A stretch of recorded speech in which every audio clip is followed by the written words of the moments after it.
All right, greetings everybody, and welcome to another video. Today we're going to be taking a look at the update that dropped last Friday.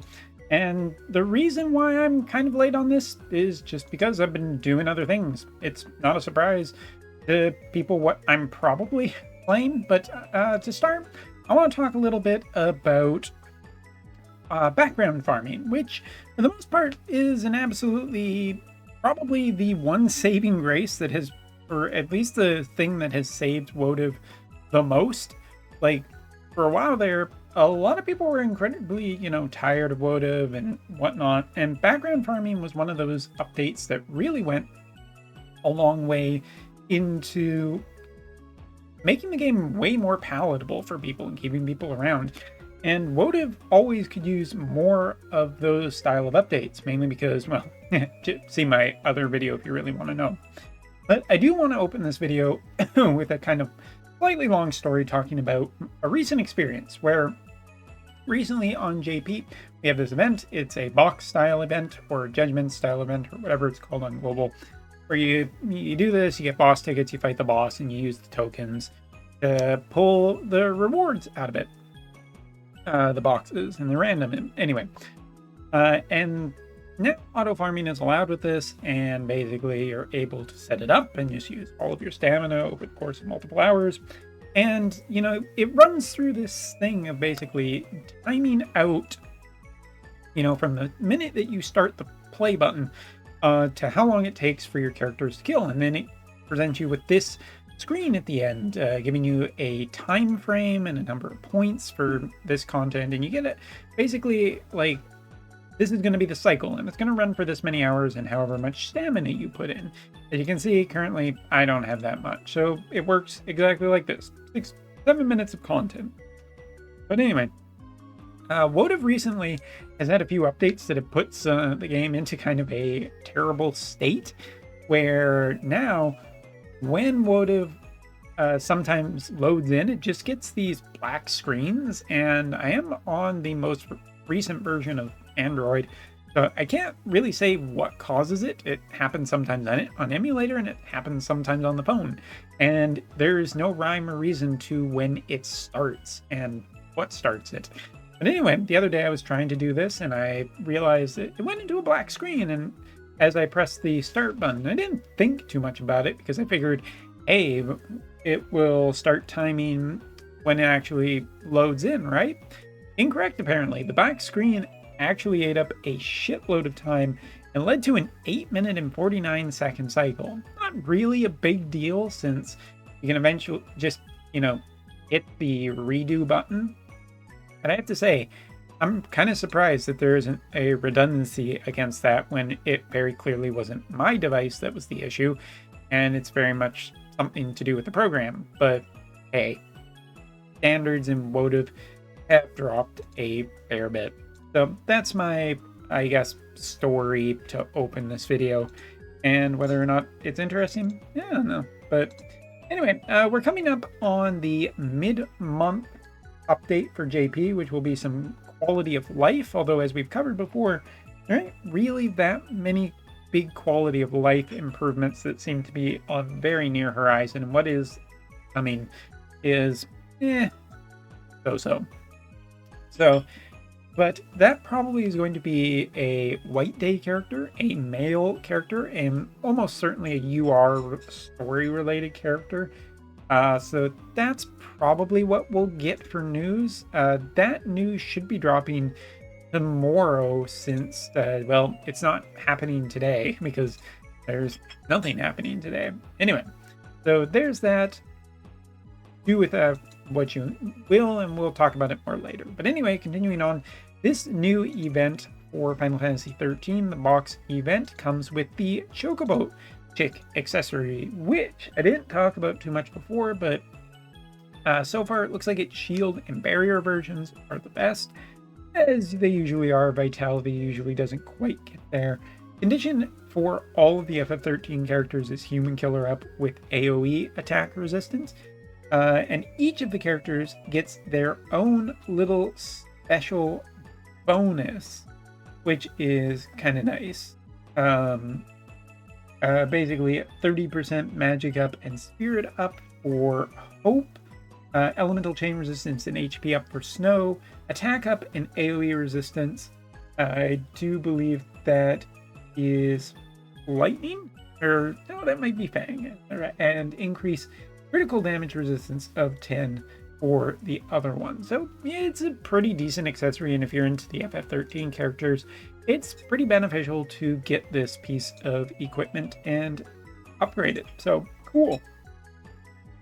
As for the other one, Hope's Scarf, that gets up to 6-star now, and looks like we're, has been upgraded to Human Killer for the character. So if you've got the 2 on there, there's a bunch of Human Killer. You're getting blind resistance, charm resistance, stop resistance, dark resistance, and missile resistance, which is a pretty nice overall accessory for any of the FF13 characters, not just one in particular. So there you go. As for the Vision card that recently came out, the new one for, as you can see, I'm not even trying for it because I'm kind of done with Holo VCs, but regardless of my state with Holo VCs, this VC is pretty damn strong. And for players who are interested in high ranking for certain content, this is just a permanent damage up increase for characters in quests. So it's pretty good investment, but overall the stats on it, everything on it is pretty nice. So I kind of just recommend it for people who are really interested. As for me, my Holo VC luck has been absolutely awful, so I'm going to pass. All right, from there, we're just going to jump into upgrades. Veiga, a lightning character who I don't have, but he's a lightning dude with a big axe. He's gotten his master ability too. Or his lightning attack and acquired AP up, and now we're just looking at reducing physical and magical damage for himself. That's it. Kind of a boring upgrade. He wasn't that great to begin with, and he just isn't in most current lightning teams, so fine. It's a character mastery too, fine, but I think it's not too terribly exciting. So let's move on to limit bursts, and limit bursts here are more exciting, thankfully. Starting off with Amnelis, a character that I probably should invest a little more in, since apparently I have a million billion orbs of hers. Now, Limit Burst upgrade this time is a really nice one. So decreasing spirit for the targets that get hit by it, guaranteed hit for 3 turns on all of her abilities is the new piece, or one of the 2 new things on her Limit Burst. Damage up by, or damage by a 200% mod, that is the exact same.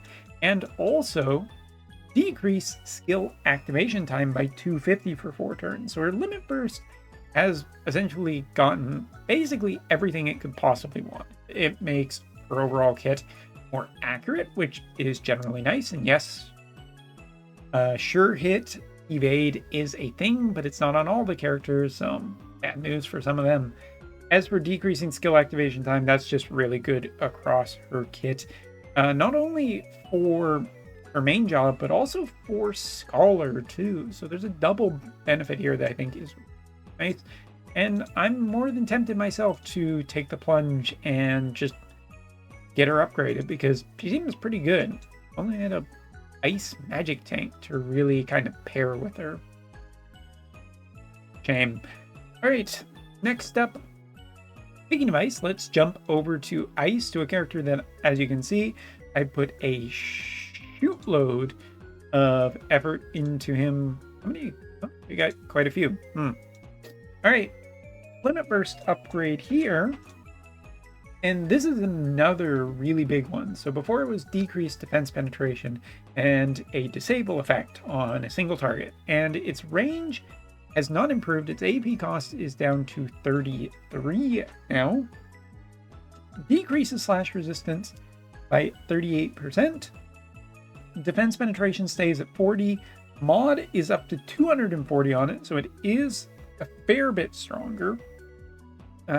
Disable chance is the exact same. and absorbs 30% of the damage done for 3 turns and activates at the end. So yeah, if it activates at the end and not at the start, that's a little bit unfortunate because the Limit Burst has been powered up, and by this point you've probably taken some damage.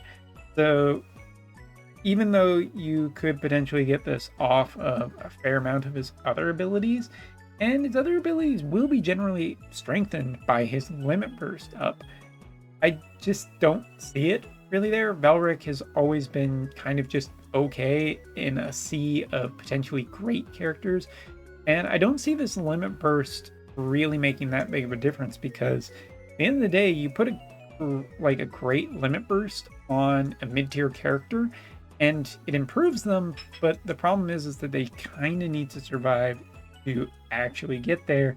And while it could, I'm willing to probably bet that it's not worth your resource. But hey, keep an eye out just in case I'm wrong. All right, and we have one more Limit Burst to look at, and that's over in the Dark Element.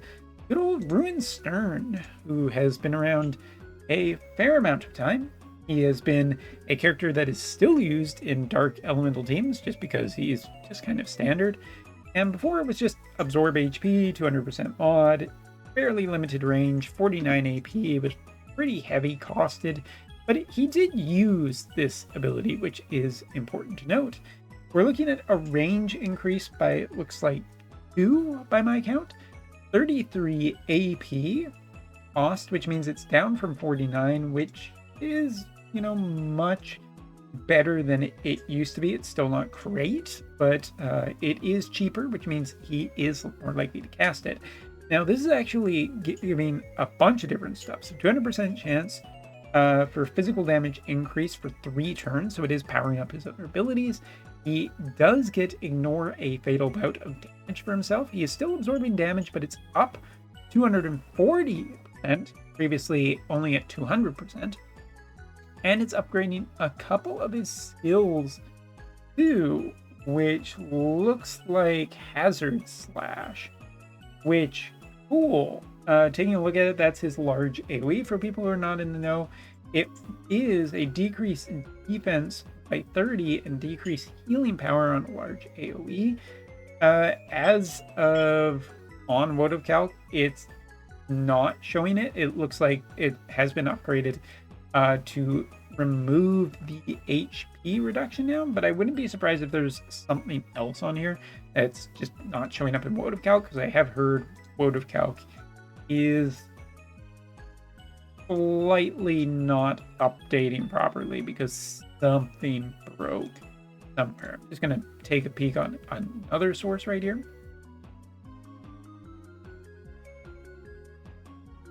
Man, Ultima still has this character rated at 9.8. That's kind of amazing.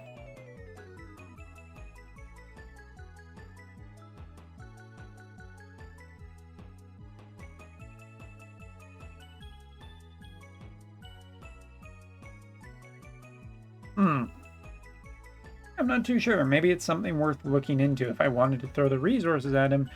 He is rated quite highly on JP, which is kind of interesting because I honestly did not think that. But hey, maybe he's still good despite or better than I've been giving him credit for.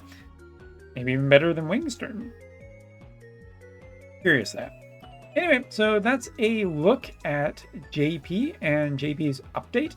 Not too terribly much content, but hey, it's kind of just a busy week for us doing a bunch of stuff and getting just a bunch of farming. So if you're really looking forward to some actual content, hopefully it will be soon, and probably, well, actually probably tomorrow. Anyway, thanks for watching. Take care. See you later.